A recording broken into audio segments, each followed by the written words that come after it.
Pendeta minta Yakut hapus 300 ayat Al-Quran. Ustadz Hilmi, siapa yang sebenarnya radikal? Kepada Pak Menteri Agama, dan inilah Menteri Agama yang saya kira Menteri Agama yang toleransi dan damai tinggi terhadap minoritas. Karena pesantren itu melahirkan kaum radikal semua. Bahkan kalau perlu Pak, 300 ayat yang menjadi pemicu hidup intoleran, pemicu hidup radikal dan membenci orang lain karena beda agama, itu di-skip atau direvisi atau dihapuskan dari Al-Quran Indonesia.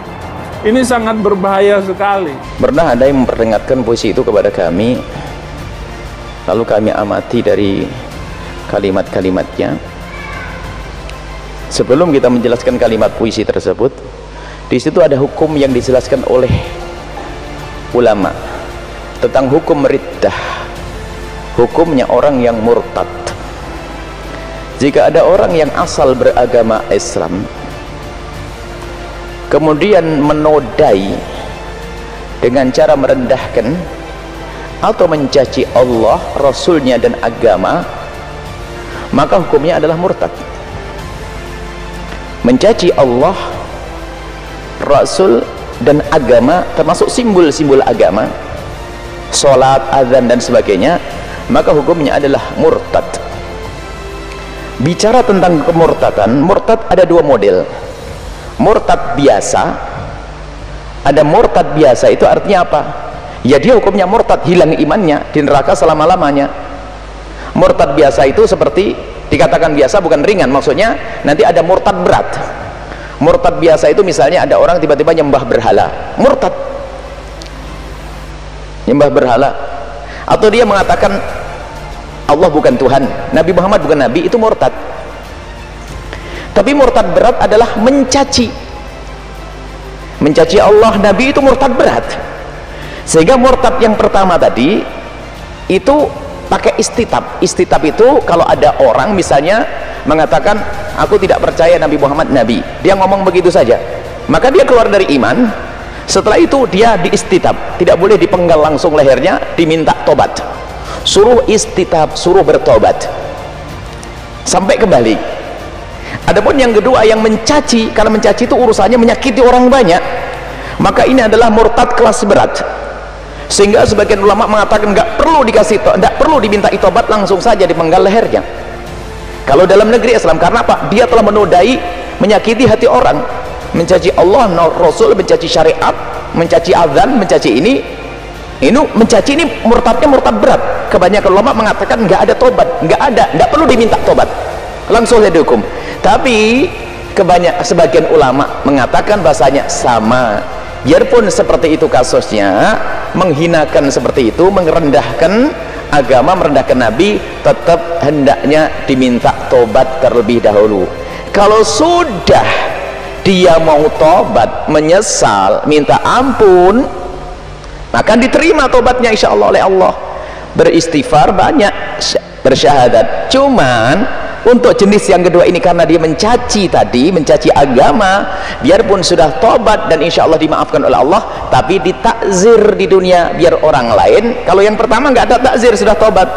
Misalnya orang yang tiba-tiba mengatakan Nabi Muhammad bukan Nabi, lalu dinasehati kok tobat, nggak pakai takzir lagi, nggak pakai hukuman lagi. Tapi jenis yang mencaci, jenis yang mengolok Nabi, mengolok Allah, mengolok syiar agama, biarpun sudah tobat, tapi tetap harus dihukum agar orang lain tidak ikut-ikutan.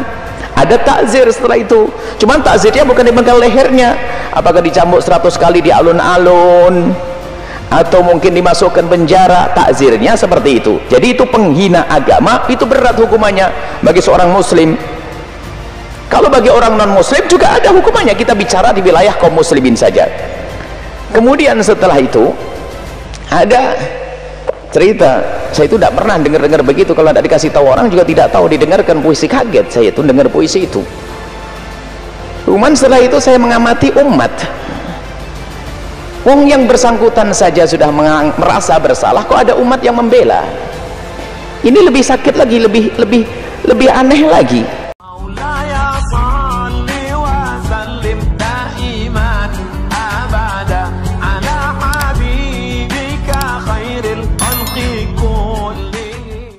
Pendeta minta Yakut hapus 300 ayat Al-Quran. Ustadz Hilmi, siapa yang sebenarnya radikal?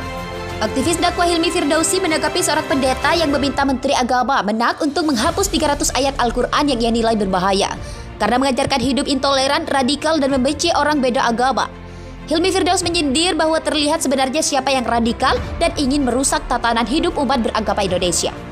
Sebelumnya viral, seorang pendeta berinisial SFD meminta agar Menak Yakut Khalil Qomas untuk menghapus 300 ayat Al-Quran. Dilansir dari Melipir Republika, berikut ini isi lengkap pernyataan pendeta tersebut. Saya sudah berulang kali mengatakan dan inilah Menteri Agama yang saya kira punya toleransi dan damai tinggi terhadap minoritas.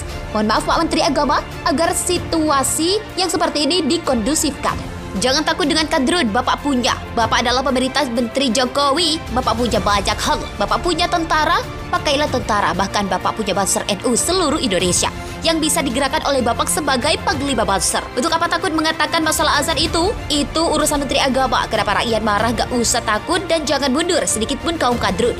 Kaum Islam Sontoloyo itu saya dukung sekali. Bahkan jangan cuma mengatur suara azan, atur juga kurikulum yang ada di madrasah sampai perguruan tinggi karena sumber kekacauan itu dari kurikulum yang tidak benar. Bahkan kurikulum-kurikulum di pesantren jangan takut untuk dirombak. Ganti guru-gurunya yang karena pesantren itu melahirkan kaum radikal semua.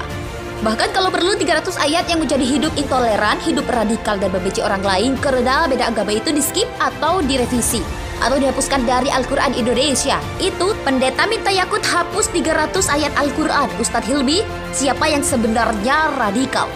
Aktivis dakwah Hilmi Firdausi menanggapi seorang pendeta yang meminta Menteri Agama Menak untuk menghapus 300 ayat Al-Quran yang ia nilai berbahaya karena mengajarkan hidup intoleran, radikal, dan membenci orang beda agama. Hilmi Firdaus menyindir bahwa terlihat sebenarnya siapa yang radikal dan ingin merusak tatanan hidup umat beragama Indonesia.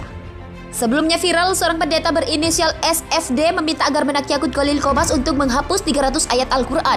Dilansir dari Melipir Republika, berikut ini isi lengkap pernyataan pendeta tersebut. Saya sudah berulang kali mengatakan dan inilah Menteri Agama yang saya kira punya toleransi dan damai tinggi terhadap minoritas. Mohon maaf Pak Menteri Agama, agar situasi yang seperti ini dikondusifkan. Jangan takut dengan kadrun, Bapak punya. Bapak adalah pemerintah Menteri Jokowi. Bapak punya banyak hal. Bapak punya